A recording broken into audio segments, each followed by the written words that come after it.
Coucou les amis, coucou les frères et sœurs bien-aimés.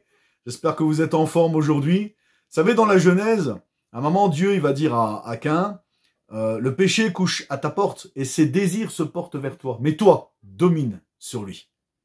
Il y a aussi cette belle histoire, moi, que j'aime beaucoup, quand Paul et Silas, ils sont en prison, ils sont enfermés en prison, ils sont enchaînés. Et à la place de se lamenter, qu'est-ce qu'ils vont faire? C'est écrit que vers le milieu de la nuit, ils se mettent à prier et à chanter des louanges. Ils vont chanter les louanges de Dieu. Voilà, ils ont eu la bonne réaction face à cette situation. Et mon frère, ma sœur, aujourd'hui, je voudrais te répéter que vivre, c'est choisir. Vivre, c'est choisir. Et Dieu nous laisse faire le choix de réagir spirituellement ou le choix de réagir charnellement. Paul et Silas ont réagi spirituellement.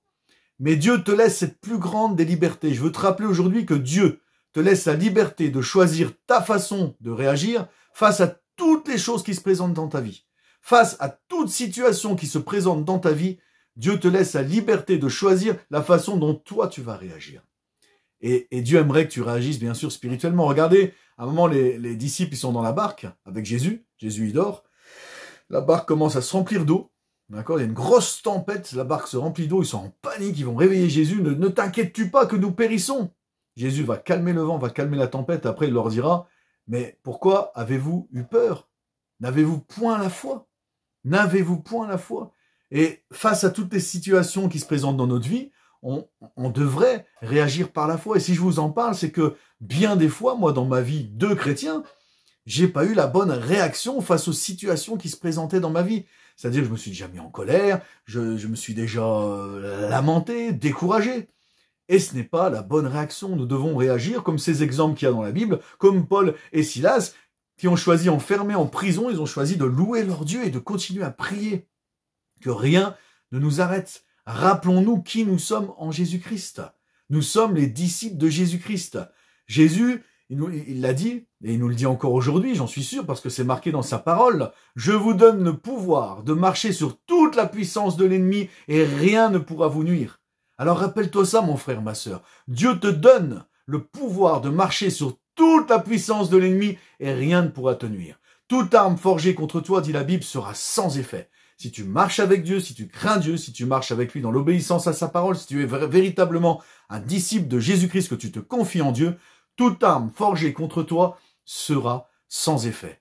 Romains 10 au verset 10 nous dit de confesser de notre bouche et de croire dans notre cœur. Je confesse de ma bouche, je crois dans mon cœur. Alors tu peux confesser quand il t'arrive une situation compliquée, toute arme forgée contre moi sera sans effet parce que j'ai un grand Dieu qui est là, qui est au contrôle. La Bible dit qu'il fait tout conquérir à ton bien. Même le mal qui t'arrive, tu sais que Dieu va le faire concourir à ton bien.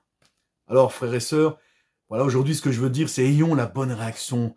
Ne réagissons pas charnellement, réagissons spirituellement et en tout temps. Louons notre Dieu, louons, adorons notre Dieu, réfugions-nous dans la prière. La Bible dit, priez sans cesse, soyons constamment connectés avec Dieu, soyons constamment en communion avec Dieu, afin d'avoir la bonne réaction face à tout ce qui se présente dans notre vie. Je répète, un cœur joyeux est un bon remède, un esprit abattu dessèche les eaux. Alors si face à la situation, j'ai un esprit abattu, eh bien ça va pas m'aider. Un esprit abattu ne va pas m'aider à résoudre la situation, parce que c'est celui qui croit qui verra la gloire de Dieu.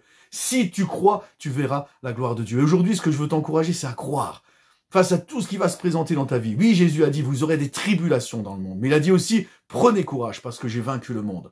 Aujourd'hui, face à toutes les tribulations qui peuvent se présenter dans ta vie, je t'invite à garder courage, à prendre courage et à te rappeler que Dieu a déjà tout vaincu. Tout appartient à Jésus-Christ. Il a dit, toute autorité m'a été donnée sur la terre comme au ciel. Et en Jésus-Christ, tu as toute autorité. Amen. Il te donne la puissance, le pouvoir de marcher sur toute la puissance de l'ennemi et rien ne pourra te nuire, mon frère, ma sœur. Souviens-toi bien de tout ça aujourd'hui. Sois béni, mon frère, et sois béni, ma sœur.